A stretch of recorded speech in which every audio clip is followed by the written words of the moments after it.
So Delhi Capitals அணி வந்து மொத்தம் 5 பேர்த்த வந்து ரிலீஸ் பண்ணியிருக்காங்க. ஸோ அந்த 5 பேர் யார் அப்படின்னா, அதாவது Shardul Thakur, Tim Seifert, K S Bharat, Ashwin Hebbar, அப்புறம் வந்து மன்தீப் சிங். ஸோ இந்த மாதிரி ஒரு 5 பேர்த்த வந்து ரிலீஸ் பண்ணியிருக்காங்க. அது மட்டும் இல்லாமல் ட்ரேட் மூலியமாக வந்து அமான் கான் எடுத்திருக்காங்க. ஸோ டெல்லி அணியை பொறுத்த வரைக்கும் இன்னும் 2 ஃபாரின் ஸ்லாட் வந்து காலியாகவே இருக்குன்னு கூட சொல்லலாம். ஸோ அந்த 2 ஸ்லாட்டுக்கு யார் வேணாலும் எடுக்கலாம். அது மட்டும் இல்லாமல் இவங்களுடைய பர்ஸ் அமௌண்ட் எவ்வளோ இருக்குது ரிமைனிங் அப்படின்னு பார்த்தோம்னா, கிட்டத்தட்ட வந்து 19.45 கோடி வந்து வச்சிருக்காங்க டெல்லி அணி. ஸோ ஓரளவுக்கு வந்து இப்போ அமௌண்ட் வச்சிருக்காங்க. ஸோ அதன் மூலியமா வந்து ஒரு 2 ஃபாரினர்ஸ் எடுக்கிறதுக்கான வாய்ப்புகள் அதிகமாக இருக்குது. ஸோ ஆக்ஷனில் பார்க்கலாம் டெல்லி அணி எப்படி பண்ணுறாங்க அப்படின்ற. ஸோ ராஜஸ்தான் ராயல்ஸ் அணி வந்து இந்த ஒரு ஐபிஎல் ரிட்டர்ன்ஷனில் வந்து கிட்டத்தட்ட 9 பேர்த்த வந்து ரிலீஸ் பண்ணியிருக்காங்க. ஸோ முதல்ல அந்த 9 பேர் யார் அப்படின்றத பார்த்துடலாம்.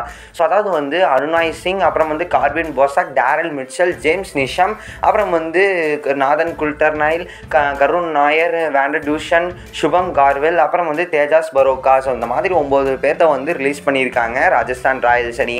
ஸோ அவங்களுடைய பர்ஸ் அமௌண்ட் வந்து எவ்வளோ ரிமைனிங் இருக்குது அப்படின்றத பார்த்தோம்னா, கிட்டத்தட்ட வந்து 13.2 கோடி வந்து வச்சிருக்காங்க. அது மட்டும் இல்லாமல் 4 ஃபாரினர்ஸ் வந்து ஸ்லாட் ஃப்ரீயாகவே இருக்குது. அதாவது 4 ஃபாரின் பிளேயர்ஸை வந்து அவங்க வந்து எடுக்கலாம் ராஜஸ்தான் ராயல்ஸ் அணி. ஸோ அவங்க எப்படி பண்ணுறாங்க அப்படின்றத பொறுத்திருந்து பார்ப்போம். அதாவது வந்து ஆர்சிபி அணி வந்து இந்த ஒரு ஐபிஎல் 2023 ரிட்டர்ன்ஸில் வந்து கிட்டத்தட்ட 5 பிளேயர்களை வந்து ரிலீஸ் பண்ணியிருக்காங்க. ஸோ முதல்ல வந்து அந்த 5 பேர் யார் அப்படின்றத பார்க்கலாம். அதாவது ஜேசன் ஃபெகரண்டாஃப், அப்புறம் வந்து அனீஸ்வர் கௌதம், சமா மில்லன், லுவ்னீத் சிசோடை, அப்புறம் வந்து செயின் ரூதர்ஃபோர்டு. ஸோ இந்த மாதிரி ஒரு 5 பேர்த்த வந்து ஆர்சிபி அணி வந்து ரிலீஸ் பண்ணியிருக்காங்க. இவங்களுடைய பர்ஸ் அமௌண்ட் வந்து ரிமைனிங் எவ்வளோ இருக்குது அப்படின்னு பார்த்தோம்னா 8.75 crore வந்து ரிமைனிங் வச்சுருக்காங்க. அது மட்டும் இல்லாமல் 2 ஓவர்சீஸ் ஸ்லாட் வந்து ஃப்ரீயாகவே இருக்குது. அதாவது 2 ஃபாரினர்ஸை வந்து அவங்க எடுக்கிறதுக்கான வாய்ப்புகள் அதிகமாகவே இருக்குன்னு கூட சொல்லலாம். ஸோ 8 கோடி வச்சுருக்காங்க ஆர்சிபி அணி. ஸோ பார்க்கலாம் என்ன நடக்குது அப்படின்றத. ஸோ அதாவது வந்து போன சீசன் சாம்பியனான குஜராத் அணி வந்து மொத்தம் 6 பேரை வந்து ரிலீஸ் பண்ணியிருக்காங்க. ஸோ முதல்ல அந்த 6 பேர் யார் அப்படின்றத பார்க்கலாம். ஸோ அதாவது வந்து ரஹமதுல்லா குர்பாஸ், அப்புறம் வந்து Lockie Ferguson, Dominic Drakes, Gurkeerat Singh, Jason Roy, Varun Aaron. So இந்த மாதிரி 6 பேர்த்த வந்து ரிலீஸ் பண்ணியிருக்காங்க. ஸோ இவங்களுடைய பர்ஸ் அமௌண்ட், அதாவது பர்ஸ் ரிமைனிங் அமௌண்ட் எவ்வளோ இருக்குது அப்படின்னா, அது வந்து 19.25 கோடி வந்து வச்சுருக்காங்க குஜராத் அணி. ஸோ அது மட்டும் இல்லாமல் இன்னும் 3 ஓவர்சீஸ் ஸ்லாட் வந்து ரிமைனிங் இருக்குது. அதாவது 3 ஃபாரினர்ஸை வந்து எடுக்கிறதுக்கான வாய்ப்புகள் வந்து அதிகமாக இருக்குது குஜராத் அணிக்கு. போன சீசனில் வந்து ஹர்திக் பாண்டியா நல்லாவே கேப்டன் பண்ணார். அதே மாதிரி இந்த வருஷம் அது தொடருமா அப்படின்றத பொறுத்திருந்து பார்ப்போம். ஸோ கொல்கத்தா அணி பொறுத்த வரைக்கும் இந்த ஒரு ஐபிஎல் 2023 ரிட்டர்ன்ஸில் வந்து மொத்தம் 13 பிளேயர்களை வந்து ரிலீஸ் பண்ணியிருக்காங்க. ஸோ இதுதான் வந்து ஹைன்னு நான் நினைக்கிறேன். அதாவது அதிக பிளேயர்களை வந்து ரிலீஸ் பண்ணியிருக்காங்க.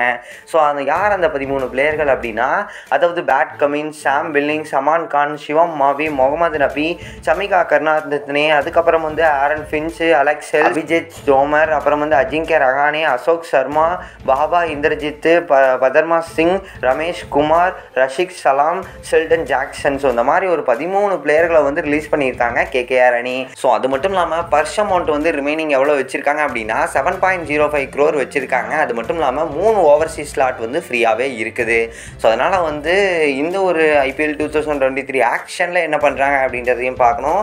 அதே சமயம் ட்ரேடிங் மூலயமா ஒரு 3 பிளேயர்களை வந்து எடுத்திருக்காங்க கேகேஆர் அணி. அதாவது வந்து பஞ்சாப் அணி வந்து இந்த ஒரு ஐபிஎல் 2023 ரிட்டர்ன்ஷனில் வந்து மொத்தம் 9 பிளேயர்களை வந்து ரிலீஸ் பண்ணியிருக்காங்க. ஸோ முதல்ல அந்த 9 பிளேயர் யார் அப்படின்றத பார்க்கலாம். அதாவது வந்து மயாங்க் அகர்வால், ஓடியன் ஸ்மித், வைபவ் ஆரோ, பென்னி ஹாவல், இஷான் போரல், அப்புறம் வந்து அனுஷ் பட்டேல், அப்புறம் வந்து பெரார்க் மன்கன், சந்தீப் சர்மா, விக்ட்ரிக் சட்டர்ஜி. ஸோ இந்த மாதிரி ஒரு 9 பேர்த்த வந்து ரிலீஸ் பண்ணியிருக்காங்க பஞ்சாப் அணி. ஸோ இவங்களுடைய பர்ஸ் அமௌண்ட் வந்து ரிமைனிங் எவ்வளோ இருக்குது அப்படின்னு பார்த்தோம்னா, கிட்டத்தட்ட வந்து 32.2 கோடியை வந்து வச்சுருக்காங்க பஞ்சாப் அணி. ஸோ அது மட்டும் இல்லாமல் 3 ஓவர்சீஸ் ஸ்லாட் வந்து ஃப்ரீயாகவே இருக்குது பஞ்சாப் அணி பொறுத்த வரைக்கும். 3 ஃபாரின் பிளேயர்ஸை வந்து எடுக்கிறதுக்கான வாய்ப்புகள் அதிகமாக இருக்குது பஞ்சாப் அணி பொறுத்த வரைக்கும். ஸோ ஹைதராபாத் அணி பொறுத்த வரைக்கும் இந்த ஒரு ஐபிஎல் 2023 ரிட்டர்ன்ஷனில் வந்து கிட்டத்தட்ட 11 பிளேயர்களை வந்து ரிலீஸ் பண்ணியிருக்காங்க. ஸோ முதல்ல அந்த 11 பிளேயர் யார் அப்படின்றத பார்த்துடலாம். ஸோ அதாவது வந்து Kane Williamson, Nicholas Pooran, Jagadeesha Sujith, பிரியம் கர்க், ரவிக்குமார் சமத், ரோமியோ சைஃபெட், சௌரவ் துபே, சேன் அபோர், சசாங்க் சிங், அப்புறம் வந்து ஸ்ரேயாஸ் கோபால், சசன்ட் மிஸ்ரா, விஷ்ணு வினோத். ஸோ இந்த மாதிரி ஒரு 11 பிளேயர்களை வந்து ரிலீஸ் பண்ணியிருக்காங்க ஹைதராபாத் அணி பொறுத்த வரைக்கும். ஸோ அவங்கள்ட்ட வந்து ரிமைனிங் பர்ஸ் அமௌண்ட் எவ்வளோ இருக்குது அப்படின்றத பார்த்தோம்னா, கிட்டத்தட்ட வந்து 42.25 கோடியை வந்து ரிமைனிங் வச்சுருக்காங்க. ஸோ எனக்கு தெரிஞ்சு வந்து பஞ்சாப் அணியோட அதிகம் வச்சுருக்காங்க. ஸோ மேபி வந்து ஒரு ஹையஸ்ட் பிக்குக்கு போகிறதுக்கான வாய்ப்பு அதிகமாக இருக்குது எஸ்ஆர்ஹெச் அணியை பொறுத்த வரைக்கும். அது மட்டும் இல்லாமல் 4 ஓவர்சீஸ் பிளேயர் ஸ்லாட் வந்து ரிமைனிங் இருக்குது, ஃப்ரீயாகவே இருக்குது. 4 ஓவர்சீஸ் பிளேயரை வந்து எடுக்கலாம் ஹைதராபாத் அணி பொறுத்த வரைக்கும். ஸோ சென்னை சூப்பர் கிங்ஸ் அணியை பொறுத்த வரைக்கும் இந்த ஒரு IPL 2023 வந்து மொத்தம் 8 பிளேயர்களை வந்து ரிலீஸ் பண்ணியிருக்காங்க. ஸோ முதல்ல அந்த 8 பிளேயர் யார் அப்படின்றத பார்த்துடலாம். Dwayne Bravo, Robin Uthappa, Adam Milne, Hari Nishanth, Chris Jordan, Bhagath Varma, KM Asif, Narayan Jagadeesan. So இந்த மாதிரி ஒரு 8 பிளேயர்களை வந்து ரிலீஸ் பண்ணியிருக்காங்க சென்னை சூப்பர் கிங்ஸ். ஸோ இவங்களுடைய பர்ஸ் அமௌண்ட் வந்து எவ்வளோ இருக்குது அப்படின்னு பார்த்தோம்னா 20.45 கோடி தான் வச்சுருக்காங்க சென்னை சூப்பர் கிங்ஸ். ஸோ இந்த ஒரு பர்ஸ் அமௌண்ட்டை வச்சு சாம் கரனை டார்கெட் பண்ணுவாங்களா அப்படின்றதையும் பொறுத்து தான் பார்க்கணும். அது மட்டும் இல்லாமல் 2 ஓவர் ஷாட் பிளேயர்களை வந்து எடுக்கலாம். அதாவது 2 ஃபாரின் பிளேயர்ஸை வந்து சென்னை சூப்பர் கிங்ஸ் அணி டீமுக்குள்ளே எடுக்கலாம். ஸோ பார்க்கலாம் என்ன நடக்குது அப்படின்றத. மும்பை அணியை பொறுத்த வரைக்கும் மொத்தம் 12 பிளேயர்களை வந்து ரிலீஸ் பண்ணியிருக்காங்க. ஸோ அந்த 12 பேர் யார் அப்படின்னா கைரன் பொலார்ட், அனுமால் பிரீத் சிங், அப்புறம் வந்து பெசில் தம்பி, டேனியல் சாம்ஸ், அரியான் ஜுவல், அப்புறம் வந்து ஃபெபின் ஆலன், ஜெய்தேவ் உனத்கட், மயாங்க் மார்க்கண்டே, முருகன் அஸ்வின், ராகுல் புத்ஹி, அப்புறம் வந்து ரியாலி மெரிடித், அப்புறம் வந்து சஞ்சய் யாதவ், தயாமல். ஸோ இந்த மாதிரி வந்து ஒரு 12 பிளேயர்களை வந்து ரிலீஸ் பண்ணியிருக்காங்க மும்பை இந்தியன்ஸ் அணி. ஸோ இவங்களுடைய ரிமைனிங் பர்ஸ் அமௌண்ட் எவ்வளோ இருக்குது அப்படின்னா CSKக்கு நிகராக தான் இருக்குது. இருந்தாலுமே வந்து ஒரு 10 லட்சம் வந்து அதிகமாகவே வச்சுருக்காங்க. 20.55 கோடி வச்சிருக்காங்க மும்பை இந்தியன்ஸ் அணி. அது மட்டும் இல்லாமல் 3 ஓவர்சீஸ் ஸ்லாட் வந்து ரிமைனிங் இருக்குது. அதாவது 3 ஃபாரின் பிளேயர்ஸை வந்து வாங்கலாம் மும்பை இந்தியன்ஸ் அணி. ஸோ பார்க்கலாம் என்ன நடக்குது அப்படின்றத. ஸோ லக்னோ அணியை பொறுத்த வரைக்கும் மொத்தம் 7 பிளேயர்களை வந்து ரிலீஸ் பண்ணியிருக்காங்க. ஸோ அந்த 7 பிளேயர் யார் அப்படின்னா அதாவது ஆண்ட்ரோ டை, அப்புறமா Ankit Rajpoot, Dushmantha Chameera, Evin Lewis, Jason Holder, Manish Pandey, அப்புறம் வந்து சபாஸ் நதீம். ஸோ இந்த மாதிரி ஒரு 7 பிளேயர்களை வந்து ரிலீஸ் பண்ணியிருக்காங்க லக்னோ அணி. அது மட்டும் இல்லாமல் ரிமைனிங் பர்ஸ் அமௌண்ட் எவ்வளோ இருக்குது அப்படின்னு பார்த்தோம்னா 23.35 கோடி வச்சுருக்காங்க ரிமைனிங் பர்ஸ் அமௌண்ட்டு.